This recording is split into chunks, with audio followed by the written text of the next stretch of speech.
Just won't be a minute, ladies and gentlemen. Just let me see it start off on YouTube and my other social media, and I'll be happy then. Right. What's up there? Hang on a second. And it's all you can hear it all as well. Hey, we're back. We're up. Welcome to the show. He made it. A win for being politically correct and going for the diverse route. And Humza Yousef, whatever he's called, has won. And this guy is such a colourful past in Scottish politics. He's failed as transport minister. He's failed as health minister. I mean, the guy is linked to charities that were linked to terrorists. You know what I mean? This guy's had a real colourful past already in Scottish politics, and he made it to the forefront. Political correctness wins.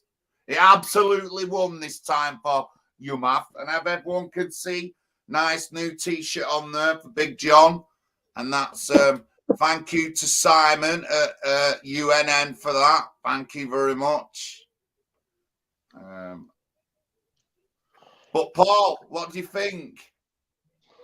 Well, first of all, a T-shirt is absolutely sensational, John. He designed it himself, Simon, did he? Certainly did, yeah. National Housing Party, United Kingdom. Be loud and proud, I would describe that, John. Loud and proud. We need thousands of them. We need to spread them all over the nation. And we'll get a special Scottish one done for Humza Yousef. And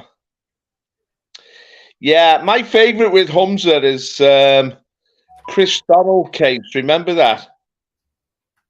Chris Donnell was a young lad in Scotland. He was kidnapped by 3 Pakistani men, driven around Scotland in a car, took him on a tour, punched him repeatedly, beat him to death almost, and then threw him out the car, poured oil all over him and set him on fire. And for some reason, they decided they wanted to sacrifice a white lad, these 3 Pakistanis. And he died, Chris, didn't he? He crawled to his death. He was burning to death. He tried to get into some water. And he was murdered. A vicious racial attack. Really hideous. Well, Humza Yousef heard that one of them had died. One of the culprits. One of the murderers. And he sent his condolences to the family and said he regretted his death. You know? That's, oh no, not again. Hang on a second. What's happening here, John? Your phone keeps going wonky. Sorry about that. Anyway, yeah, so he regretted that one of these murderers had died. He sent his condolences, obviously a fellow member of the Pakistani community. And it wasn't received well in Scotland because this guy was a brutal murderer. So that for me, it tells you the heart of Humza Yousef. He represents the Scottish, well, the Glaswegian Pakistani community. He's proud of his Pakistani roots. He's only 37. He looks a lot older. Well, actually, where you said he's proud of his Pakistani roots, he might say that, right? But he isn't Muslim. He isn't Muslim. The things that he supports are un-Islamic. He supports a gender change and all stuff like that, which is and you know, it's only white people who vote him in. Pakistanis don't vote him in.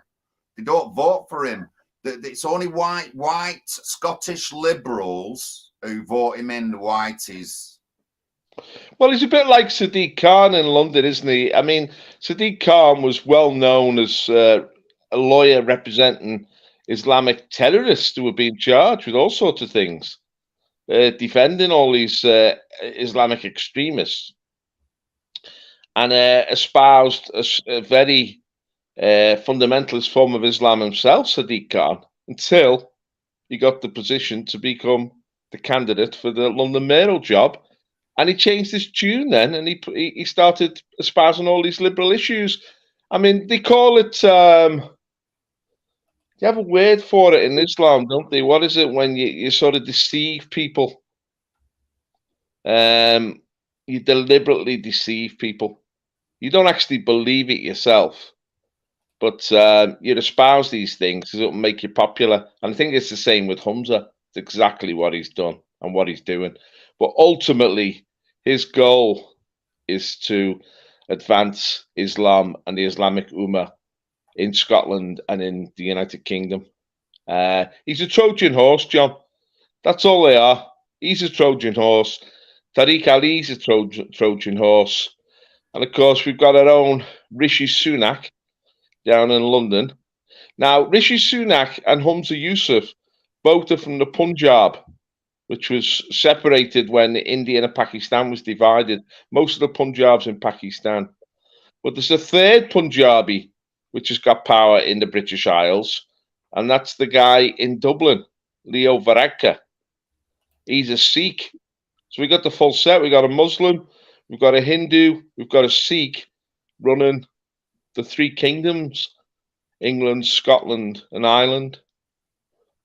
And how bizarre is that? That the three kingdoms of the British Isles are being run by Punjabis. Who are Punjabis? They're not. They're not British. They've got they haven't got an ounce of British blood in their veins. Any of them. They've come here to get what they can to advance their community, and they've gone all the way to the top. And my thought is, even Tommy came back from the Second World War, been fighting on the beaches in Normandy or whatever, been fighting in Germany or France, fighting for his country, fighting for his way of life, fighting for our traditions, fighting for his heritage.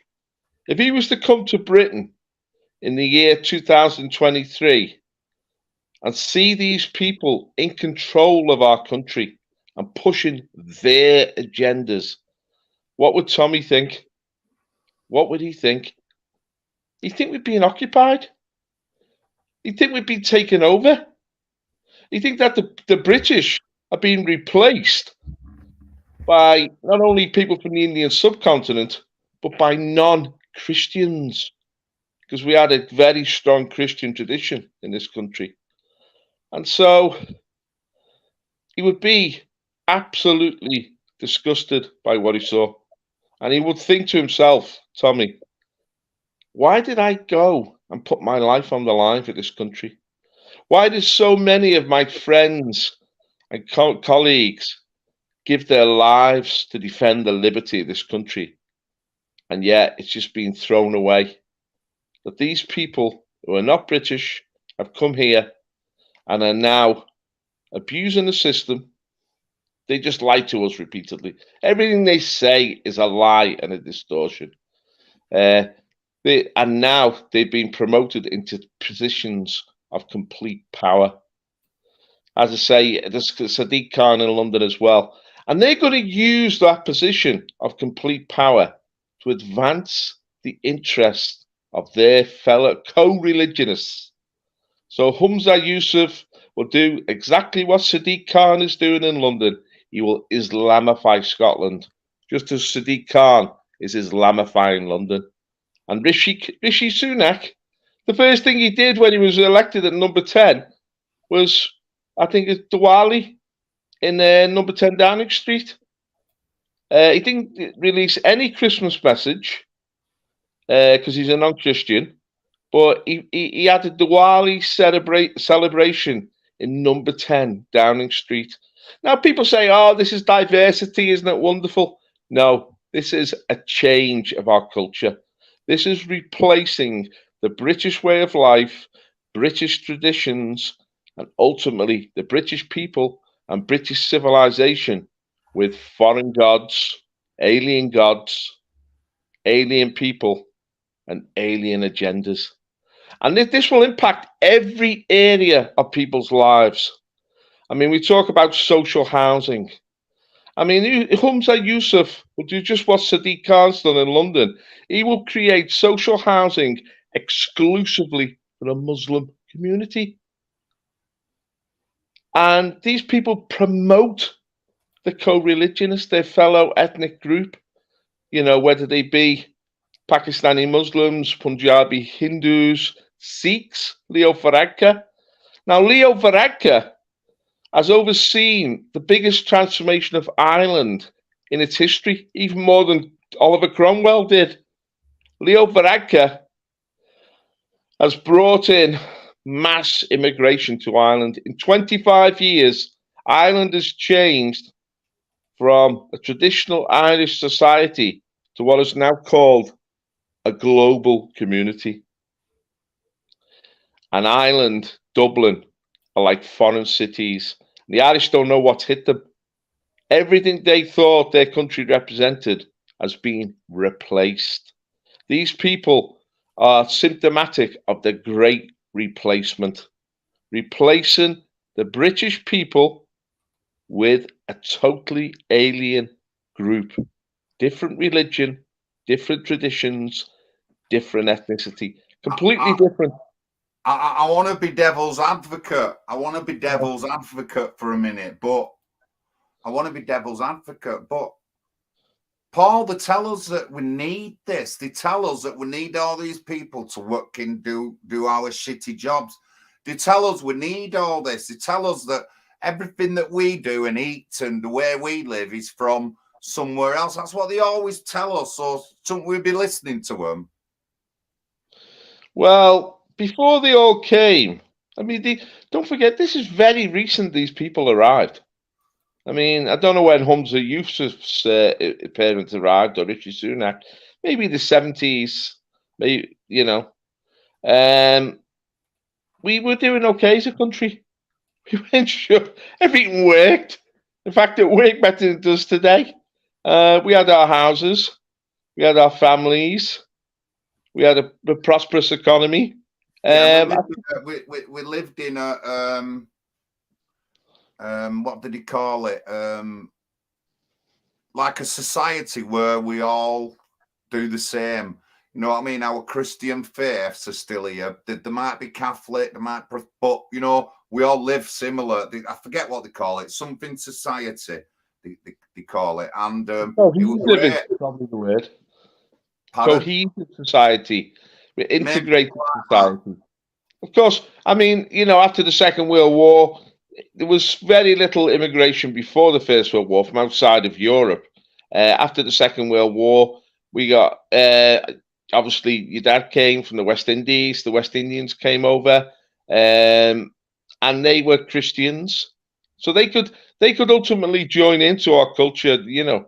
But these people, they wanted transformation. They've got much bigger agendas, because don't forget, Humza Yousef, he comes from the Islamic world, which is 2 billion strong. They want mosques the length and breadth of this country. They want Islam to replace Christianity in this country, and it's happening. It's happening rapidly. They want to bring in their own people. I mean, is Humza Yousef going to campaign for control of immigration?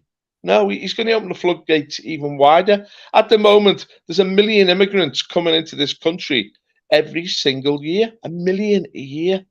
We're going to see a demographic replacement at a speed and nature we never anticipated. We're literally now going to be pushed to the margin. City after city is going to look like Leicester. It's going to look like London. It's going to look even like Oldham, John. I mean, in which the indigenous population becomes the minority and loses power. Because these people not only want numbers, they want political power. They want their own culture.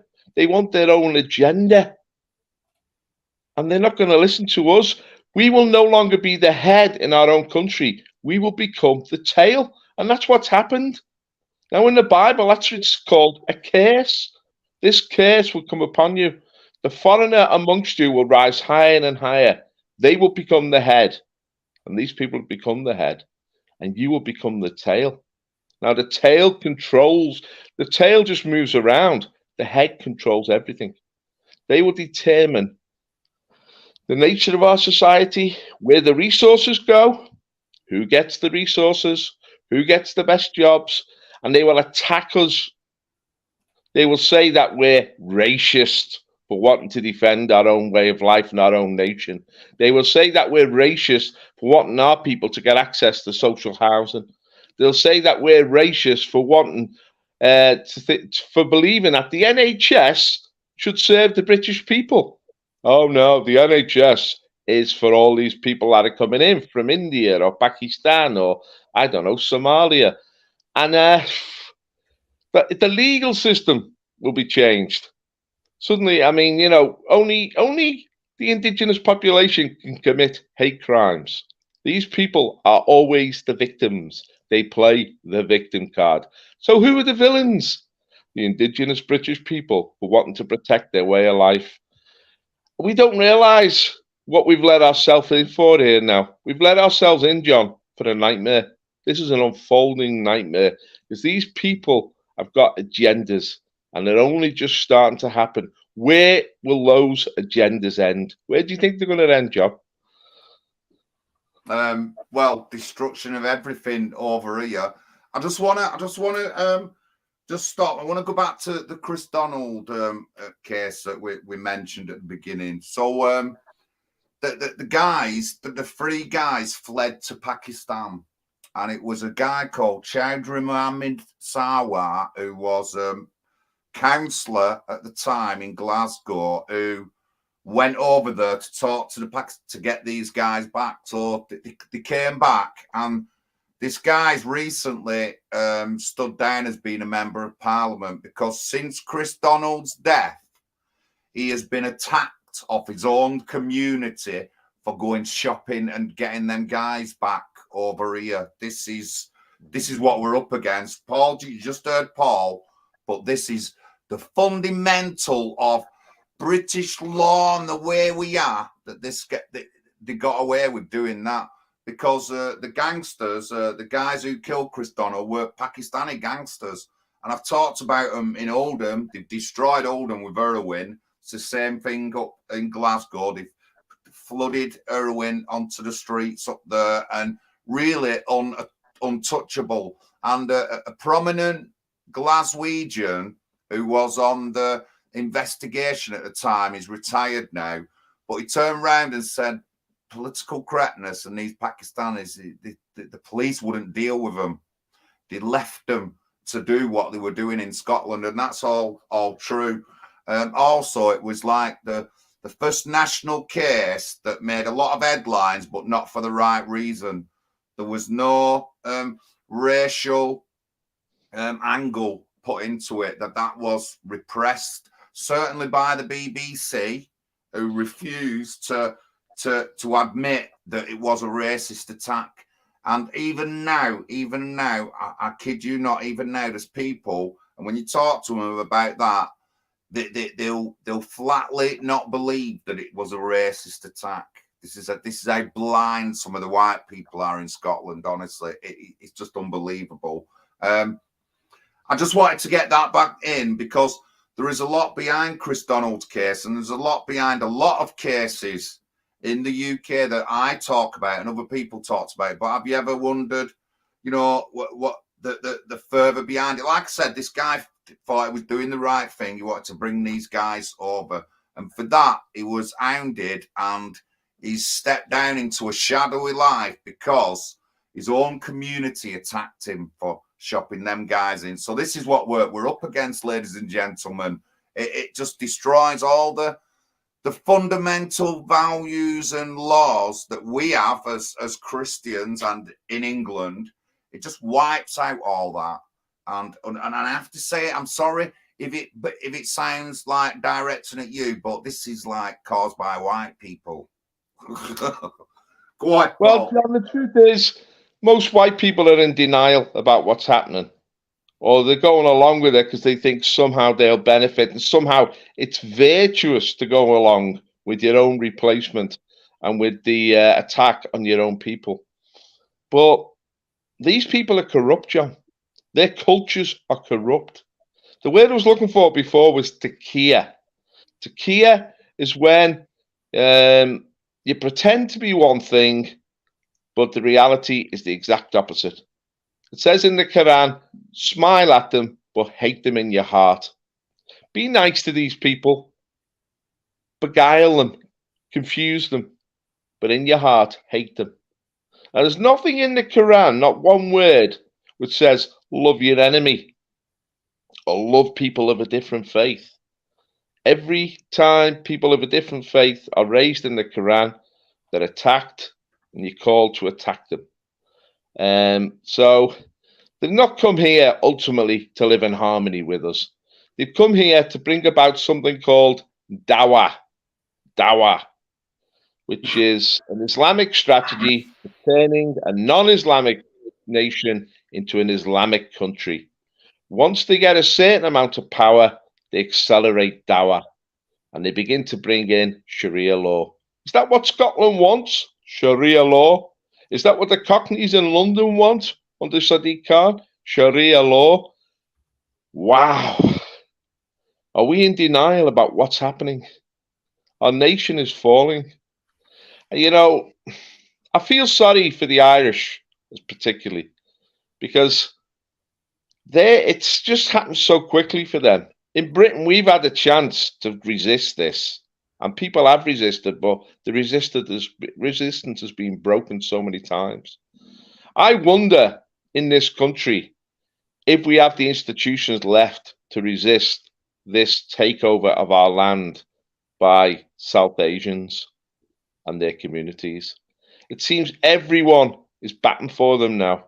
The BBC, the Church of England, the Catholic Church, the Army, the NHS, every institution of state is promoting these people.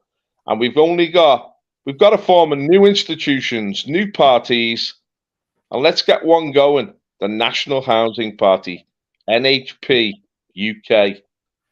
These are the only institutions that have got given us any hope. Because let's face it, people think this is the how much in denial people are, John. They think that these groups are just tiny minorities in Britain and they're just on the fringe. Everything's changing rapidly. If you live in Leicester or Coventry or Birmingham or even Manchester or Blackburn or Burnley or London or the home counties, your town and city is being transformed out of all recognition. You are becoming the minority. They are becoming the majority. Can I just weigh in there? Can I just weigh in? Somebody in the chat said Richard Everett saw 1994, Chris Donald 2000 and whatever, Gavin Hopley 2001. So these things are not recent. It's not like they just started happening. These things have been happening for more than 30, 40 years. I've talked to people whose kids have been killed, who've been victims, and nothing's been done. They never found any murderers, and they got knocked down and stuff like that. So it's not nothing recent, ladies and gentlemen. Honestly, it's not nothing recent. So this has been going on for years. And Richard Everett's case was Bangladeshis, and one of them, the group when he died is now a councillor, and they just didn't do nothing through PC. What did the Labour councillor, the white Labour councillor, say? Oh no, it wasn't nothing like what it said. It wasn't a racist murder, and he was going for election the year after, and he got the Bangladeshi vote. So the corruptness, and there's many more people who've been murdered. I don't know all the names. I've looked at hundreds of cases of people who've been murdered like this across the UK. No one says anything. So, yeah, we don't just talk about a couple. There is many, many more. But remember, ladies and gentlemen, it's nothing new. This has been going on years and nobody's done nothing to stand up to it. And it's wrong. If we want equal rights and equality in the law, then we have to have equality in the law. There is no equality here. People getting away with murder. What did it? Gavin Hopley's killers were bragging the year after, and they've been bragging since that they got away with murder. And that's in Oldham. That's not in London. It's not in Scotland. That's in Oldham. That's what we're doing. And that obviously it's wrong, but we can't say anything. If we say anything, we're branded with politically correct words. I just want to quickly go through the chat. Thank you, No Chance. Peter Smith. Been a fire at his apartment the other night, he's saying. Thank you for calling on, No Chance. And honestly, we'll be talking about Scotland, and I'll be tweeting a lot about Scotland. And if you're doing any streams, certainly you can invite me to, and we'll talk. But yeah, thank you very much, everyone. It's election time. That's what it is. The nomination packs are out. I've got mine. I'm filling them in. It is election month. So obviously, if you're still interested and you want to help us, you can join the party. I will put the link up in a second. And obviously, I'll ask for donations every time I do a stream. So please donate to the party. Please donate to the party. We're running 3 candidates, and we've got somebody already. We've seen an interest in Gary Burgin's leaflet, and somebody has come on Twitter and put the leaflet up, said he loves the leaflet, agrees with everything, and there's a mark for him. There's a vote for him. So that's already. So it's good. We're having good success. But again, if you want to help us out, you can join the party for a fee, and then you can donate to us through the party stream or anything like that. And I've put the PayPal up as well. But thank you very much. We're talking about Scotland. We're talking about Scotland. And we're talking about Humza Yousef, right, who isn't going to last. And even if it does last till the next elections will be voted out. Political correctness has definitely won, trumped in Scotland. And we're talking about it now. We're talking about the takeover, although I don't believe he's a real Muslim, tell you the truth, being in the SNP. And I can't believe that he shows them values. And I don't believe that Muslim people vote for him. I really don't. Someone could show me percentages and figures to say what I'm saying is wrong, please get in contact with me. My email's up, john.lawwrence@nationalisingparty.uk, and send me the facts and figures so I can look. But I don't believe that the general Pakistani or Muslim type person votes for this guy. I just don't believe it. It's white people and liberals who vote for him. But he's got in. I can't believe he's got in. And I've seen a lot of posts on Twitter that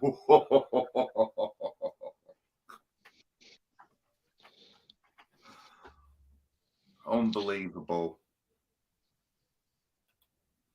So Paul, honestly, he's not going to last. He'll either resign or get voted out by the next First Minister vote, and I hope he resigns or steps down before that.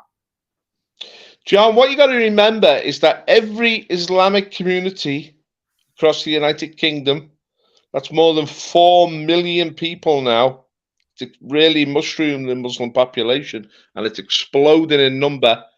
Every Islamic community in the United Kingdom votes for a Labour MP. Now, that Labour MP these days tends to be like a white lesbian. It could be a white homosexual male. They will vote for them because they just vote for the party. They're not interested in these other agendas. There's only 2 agendas the Muslim community are interested in. One is an open door immigration policy so that they can bring their family over. The other is that their benefits continue. 80% of the Islamic community lives off state handouts. They're milking the welfare state for all it's worth. So the Humza Yousef will get the vote of the Muslim community. Now, he only won the vote in Scotland. He only got 25,000 votes. And he had a push over the last 3 years to get Muslims from Glasgow into the SNP. Now, the woman who contested him, what was her name? Karen Forbes or something? Forbes. Yeah, she only just got beat. Now, I reckon there was sufficient number of Muslims in the SNP to vote him in. I mean, there are also the white cranks who vote for him as well, you know, this whole transgender nonsense, which he's changed sides on, because don't forget, Humza Yousef did not vote for gay marriage. But now he's a passionate advocate for gay marriage because it's all about power for him, John. He'll say anything to get to power. They'll lie through the teeth. Takia, you know, he will literally lie through the teeth as long as he acquires power. Once they get power, then they can pull down that Union Jack and fly the crescent moon. And I'm just really in a. I don't know whether it was COVID or something, but the British people have become totally disorientated by what's going on. They don't seem to have a heart now, John, to fight back. They seem a bit lost. What they need is leadership. That's what the National Housing Party is about. Saying to them, look, we don't have to lose our nation, our land, and our way of life.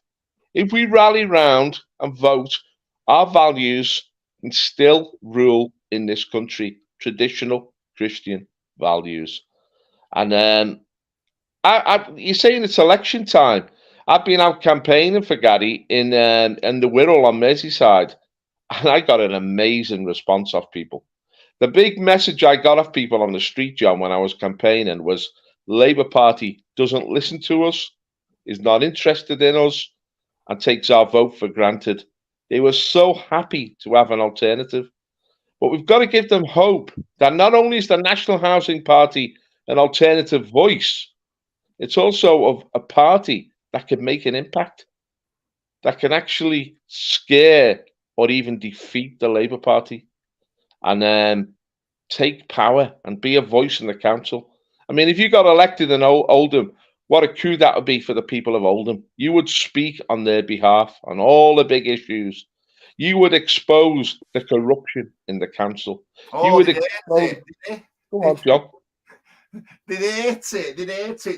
They'd be there's been a I mean, it's not just me though. There is other people running in Oldham, and because we've got like Fails of Independence, who now have got 5 seats and looking at getting 6 seats, and that's all their area dominated. They've done that in 3 years.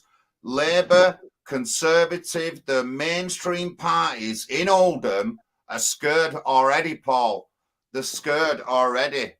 The things are happening, and you know I'm very vocal, mate. Absolutely very vocal. Whenever I go somewhere, somebody always knows me and they introduce themselves to me, whether it be local or a bit further, because I'm vocal. And you know, I don't say anything hateful, but I just want equality, and I want a democratic council. And yes, obviously we need to bin political correctness, like I've already said that to Andy Burnham. If correct me if I'm not wrong, I said that we need to bin political correctness. But yeah, in Oldham it's exciting, and it's looking like over the next week we'll find out how many independents are running, how many with other local, hyper-local political parties are running, and it's going to be good. I was in the elections office today, and there was a guy, and it's looked like he's running as an independent, and he was just talking to the main election woman about his filling in his form and stuff like that, and that was today. So it's exciting. It's exciting, and you know, like the awareness coming out now. People are standing up more. People are saying they do want to do more. People are saying that, and whether they vote or they stand up to be counted or whatever, people are opening, and we just got to keep putting that pressure on. But like I said, in 3 years, Fails of Independence have gone from 1 councillor to 5. This year, they're going to get the 6th councillor in Oldham. You know what I mean? So that's how much people want change. So it's coming, but it's an exciting time, guys, ladies and gentlemen. It is really exciting. It's hard work, but put that to the back. It's exciting times. And with our party as well, we've got a direction we want to go in, which is local elections. That's what we want to start off with. And we want to get to the point where UKIP got, or the BNP or UKIP, where they had 100 local councillors. That's what we want to get to, that point, and we're doing it at a local level. We're not going to be influenced by China. We're not going to be influenced by Israel. We're not going to be influenced by Germany. We're not going to be influenced by the UN. We're not going to be influenced by any of these globalists. We'll start at that local level, and that's our direction. And that's all we'll always take. I mean, a lot of people have issues, Paul, with stuff today. I know people have health issues with 5G, COVID, and all that lot. But if you get a nationalist government, if you get my party in government, a lot of that will get sorted out. A lot of that will get sorted out. I will listen to people when they tell me about microwave emissions, and I know a little bit. I'll listen to people. At the moment, nobody in government listens to you, because they're all being bought by these companies that are doing microwave or whatever. So, but not me, and I'm not being bought like that, and that's the direction we're going to go in. So please, honestly, get involved in the NHPUK. We'll certainly be going up Scotland again, and I'll be around the country. So please just get involved, and let's get rid of. I just got to show you his face again. The face of Scottish politics. Scottish PC politics, ladies and gentlemen. PC politics. And I've gone on Twitter and I've posted on about 20 of his posts. I've put the link up to this video. So you're not lasting, mate. If I were you, I would step down now, right? Save some face, step down, say that you're not ready to get into that position, and then get away from Scottish politics, because most of Scotland don't want you. You're too PC, mate. You're linked to so many failures. If I remember correctly, I'm just trying to think of a case where a Scottish boy was he was raped in a school, and the parents written off to UMSAF, and the only thing that happened is that their son had to go back to the school where these people were who raped him. Honestly, I'm sure it was something to do with UMSAF, that case. And I wouldn't be saying it if I didn't already have it. I'm sure it's written down on a piece of paper in my front room somewhere about the story. But the guy's a failure. He's not going to do anything for white people, will he, Eckers? No. He'll more than likely call you far right if you disagree with anything that he says. And that's what he'll do. And he's definitely a race baiter. We've all heard his white speech. White Director General, white Lord Chancellor, white. Well, obviously, if Scotland's 86% white, you're going to get more white people in high-profile jobs. The truth is, John, he's been imposed on the people of Scotland. As I say, there's only 25,000 people voted for him. Now, Rishi Sunak has been imposed on the people of England. He was never elected in a general election. He even lost a vote to be the Conservative Party leader. Leo Varadkar in Ireland has been imposed on the Irish people. Sadiq Khan has mobilised the Islamic bloc vote in London to get power. These people are being imposed upon us, but we've got to wake up. The thing is with the National Housing Party, we are a populist party. We speak for the people. We're of the people, we're for the people, and we will represent the people when we get in power. These people don't do that. They're bought and paid for, and they represent different interests, and the people get excluded. Now, I've just heard on the news, the 8,000 Afghan bogus asylum seekers in hotels around this country, in their nice 3, 4, 5-star hotels, are going to have to leave their swimming pools behind, John, and go into permanent accommodation, into social housing. They're going to be given flats and houses and bungalows. And you know, all the British people that have waited years and years to get some social housing. Maybe they're in cramped accommodation. Maybe they have to put 3 kids in 1 bedroom, boys and girls in 1 bedroom. Maybe they're homeless. Maybe they're living in with relatives or friends and they're just desperate for a house to start a family. Oh, they're going to be pushed to the back of the queue because these Afghan refugees, the government's going to make a decisive step and take them out of their luxury hotels and put them into social housing. As if there's social housing available on every corner, John. How much social housing is actually available in Oldham? There isn't. I don't think there is any social housing unless any new developments that they're doing. But Oldham is built past 30 years on social housing, which in hindsight, and because of that, we've created ghettos, more antisocial behaviour, more politically correct things, more discrimination against British or white people, whatever you want to say.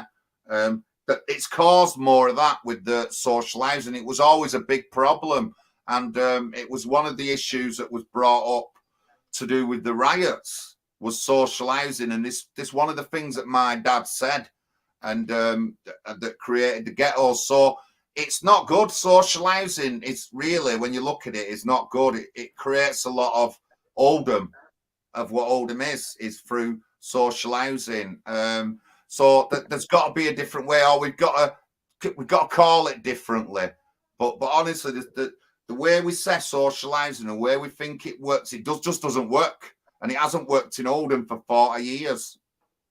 Yeah, it's where you distribute it. And I mean, what they've done, the housing associations and the councils, they've created ghettos. They'll put one group in one area, Bangladeshi, Nigerians in another area, Pakistanis in another area, Vietnamese in another area, and they create these like almost ethnic mini states.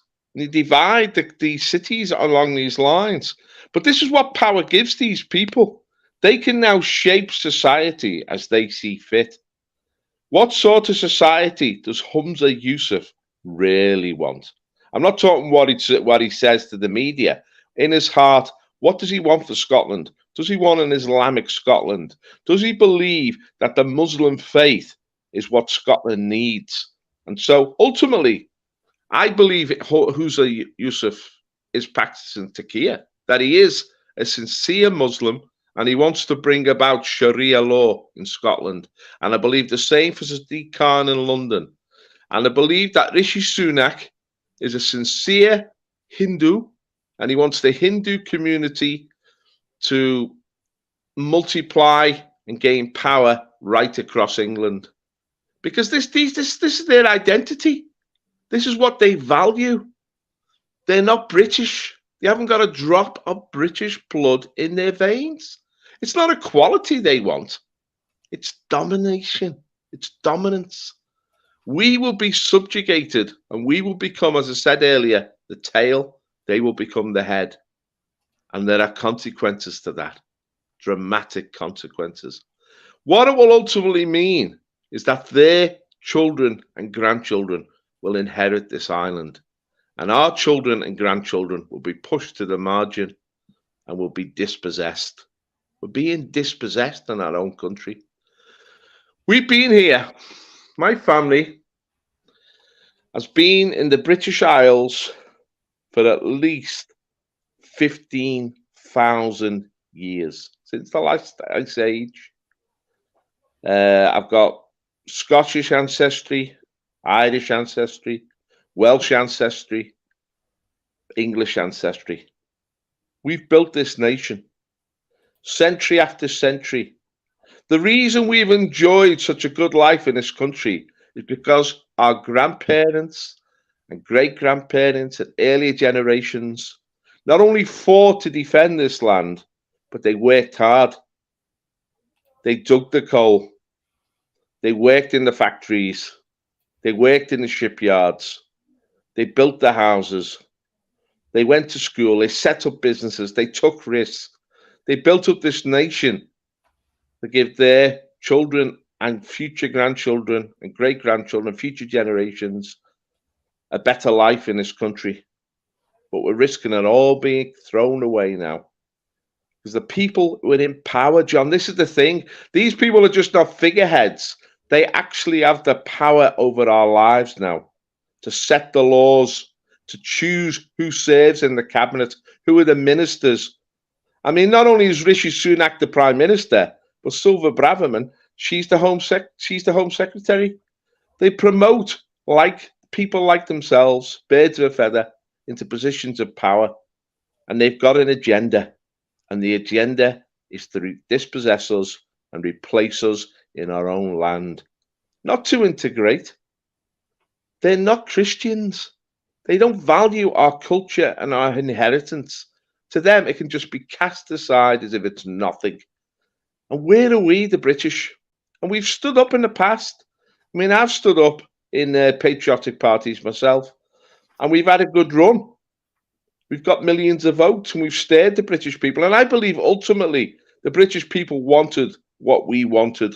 They wanted to defend their nation. We were willing to have fairness to other people, but we were not willing to see ourselves dispossessed and replaced. We were willing to give other people a chance, but you see, we didn't invite these people in to take control. We give them an opportunity, but now they want power, and they have power, and they are now determining the future of this nation. And it's not just a functional thing. It's not just about making sure everything works. They give the country vision and direction. They're the leaders now. And we're being made to look fools in our own country. We're being made to look like we're worthless in our own land. Where are the British leaders? Where are the British people? We want British people in leadership. We want British people. I mean, it's not only in politics that we're being replaced. You can see it on the media. We're just being pushed off the media. You can see it in so many areas of life. We're being cast aside. And we're taking it as if it's no big deal. But it is actually a very big deal. And it's going to impact our lives massively. A lot of these people, John, they want revenge. They don't like the fact that we colonized their countries, but we developed their countries. Like India was under the control of the Muslims, the Mughals. We set the Hindus free. We built a railway network right across their land. We gave them hope and a future and brought them into the modern world and improved their nations, and then gave them their power back. We didn't replace them. They want to replace us. The Kalergi plan.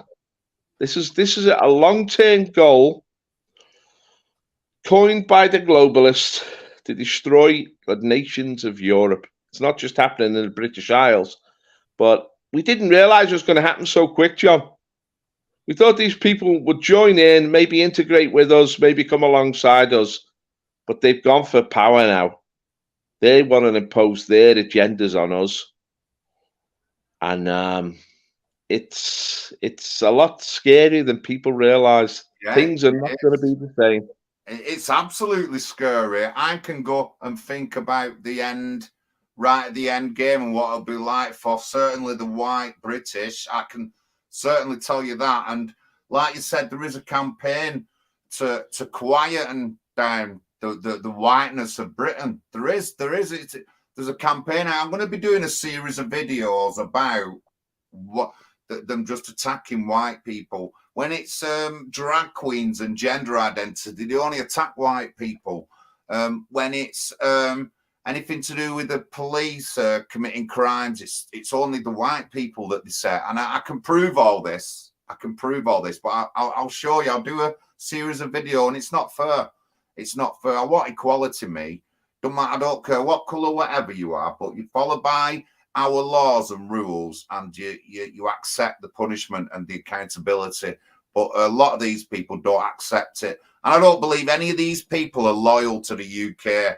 They shouldn't be. if they was in that position and my party ruled now and these thought they were in that position, they'd have to have a British passport only, all of them. But I can guess that maybe two or three of them have got foreign passports as well. No, it's wrong. And yet they don't support anything to do with Britain. And they're going to support the white working class English? No. They're way far gone from all that. They're way far gone from all that. And again, there's a huge spin on it, John. There's a huge spin that somehow this is positive and it's about the new world. We're all mixing together, but it's all a lie, because there's only one loser here, and that's the native British people. We're the losers. We're the ones who've been dispossessed. These people, if they were just individuals and came amongst us and became part of us, it would be very different. But they're not like that, John. They come as representatives of their faith, their deep ethnic groups, which are antagonistic to Europeans, and they come to represent a takeover of this country.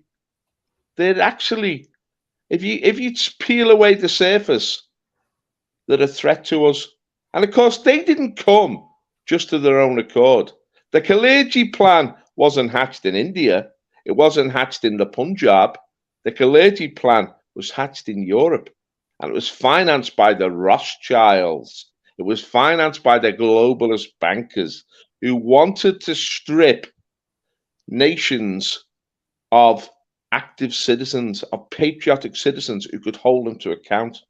They wanted to have become the new elite, and they wanted the people of Europe to be their minions. They don't believe in democracy. The truth is, we don't have democracy in this country, or we have a very limited democracy, because the people of this country have never voted for uncontrolled mass immigration year after year. They've never voted for our replacement in our own country. They've never voted for our dispossession. They've never voted to empower these people to take over us. And yet this has happened.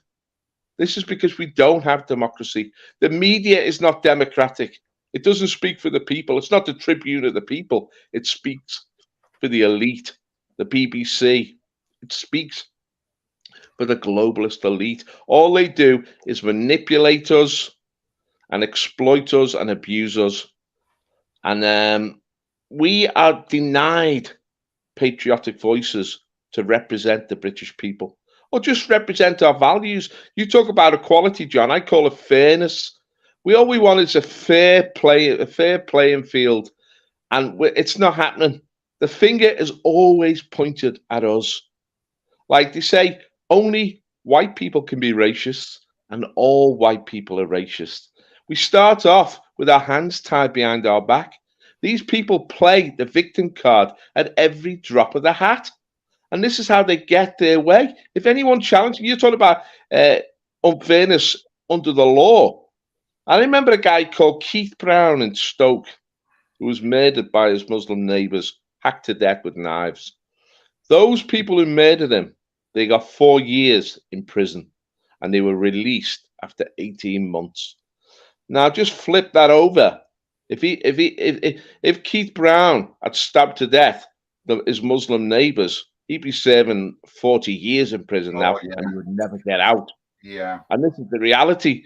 The system now is skewed against the native British people. And the reason for that is because we've accepted it. Not all of us. Millions of us have rebelled, and we voted for the BNP or UKIP, or even when we voted Tory. I mean, they are patriotic Tories, although they've been marginalised in the Tory party. Of course, Labour is completely on board with this whole politically correct agenda of transforming the British Isles. They're going to push it to, if they ever get in power, it's going to become so extreme and so radical. It'll be, you'd be embarrassed to be white. You'd be hiding away behind your front door if you're white, because you'd be a target. Because ultimately, this constant critique and attack of white people and condemnation of white people is leading to an avalanche of attacks on ordinary white people by gangs on the streets. It has an outcome. And we're becoming targets now. The real victims of the racial onslaught in Britain are not the Asian community, it's the white people. It's the white people who are being bullied and pushed aside and made to feel small at every turn. And you've got to find it in yourself to fight back. Somehow it's portrayed that it's wrong to stand up for yourself if you're British. It's wrong to stand up for your children. Somehow we've got to accept that these people can walk all over us. I don't believe that. No. I believe in fairness. I believe we have the right to live in our own country as sovereign. And I would say to the British people, it's the window of opportunity is closing. Join the National Housing Party of the UK. Get organised.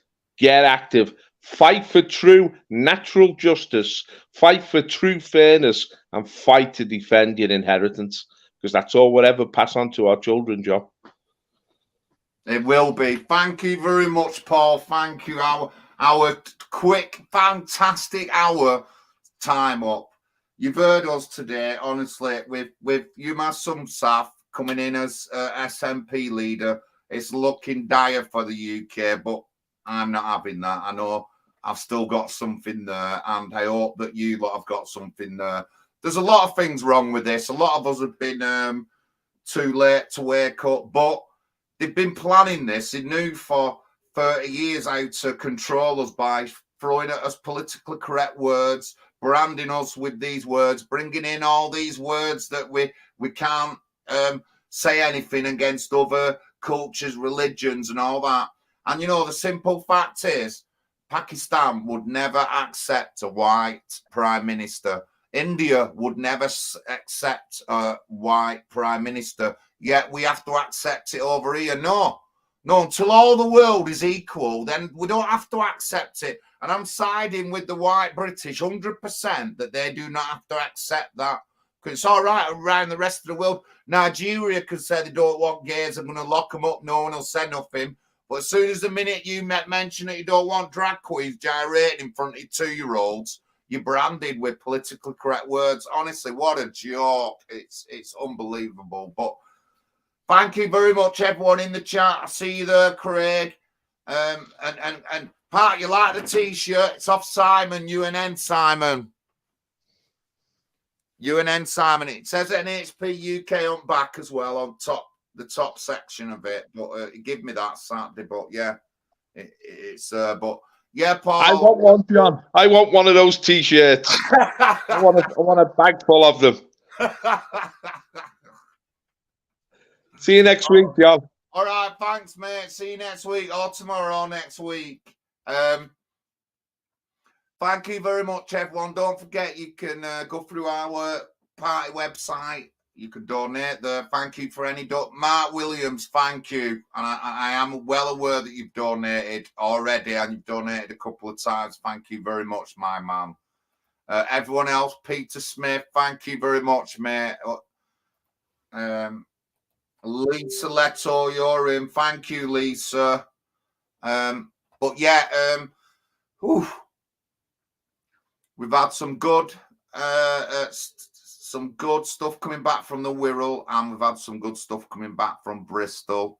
I've been doing okay. I've been still going round Hollins and Limeside. I'll be the last one to get the leaflets out. Mine haven't even gone to print yet, but I can handle that. I want to still try and make the Wirral for a couple of days this month if I can. So, and knock on some doors and introduce me so people can see the face and you know, and know that there's a party and I'm working class as well. What I get a lot is when people do meet me, they sort of like have a really different view of things. And they know what I say. They meet me in real life. They listen to me. I say all the right things, and then these people will vote for me. So hopefully we'll get that in the Wirral. But of course, Gary lives down there and he'll be running again. So going to the Wirral will probably become a regular thing.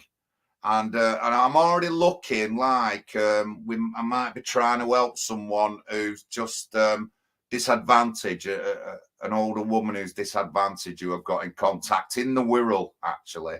And I'm going to try and get her some advice and send her the right way. But But again, thank you very much for tuning in. Thank you. I'm off now. I'll catch up with you soon. I'm not sure about Thursday streams at the moment. I might do one. I'll put it up, but just a little bit busy at the moment, and I've got a load of things on, so I've got to focus on them for the time being. But Bible class tomorrow. If you're interested, email Pat McGinnis up there. Patrick.mcginnis at nationalistenparty.uk. On our website, let's look at our policies.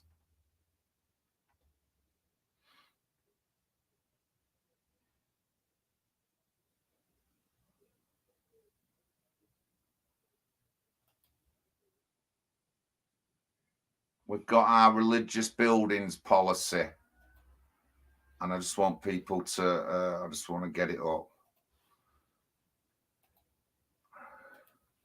Also, if you haven't read it, on this week's Kool-Aid, I've got my Remembering Gavin Opley piece in it, telling you what happened around the time. And it's an interesting piece. If you want to look at that, that's also on the website.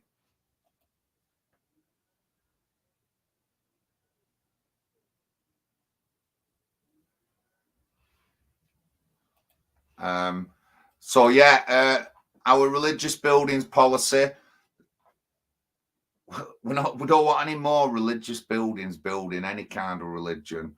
There's enough Christian churches here, and we've given a lot of our housing stock and stuff like that to religious, ethnically religious groups, which isn't for all the community, and we're totally against it. It's going to get expanded, that religious buildings thing, but I just want you to have a look at that. That's on our website. I've got to try and keep up with mentioning one of our policies, and I've got to memorize them as well. Well, actually, I'll read it out while I'm here. It's only a short one. With well over 1 million of our own citizens living in cramped conditions and also on socialising waiting lists, all new buildings must be used for housing. NHPUK campaign for a complete halt to building of any new religious establishments in the UK. Around 2,000 churches have closed in the last decade and are therefore not being used for religious ceremonies. And any new religious establishment will have to be Christian and make use of one of the disused churches. Non-Christians who want new religious buildings constructed will have to move to a country where their religion and culture is the norm. Christianity has been part of the UK culture and tradition for 2,000 years, and we have more than enough non-Christian religious buildings. The time has come to put policies in place that will preserve our religion, history, and culture. And I agree with that, mate. Even before I started the NHPUK, one of my biggest things was things like this in our society. And I've lived in Oldham and I've seen a decline in our churches and our communities. And even if you don't believe in the church, then the community it makes is beneficial to everyone in the area, even if you're not a church person. I know people who are not religious who get the food from food bank, from the church food bank. So the church is helping out there. The people are Christians who volunteer. So, you know, that's how it goes. So thank you very much, everyone. Thank you very much, Big John here. Thanks for Paul Rimmer. Thank you for all the chat. Very interesting. And we will all catch up soon. Thank you very much.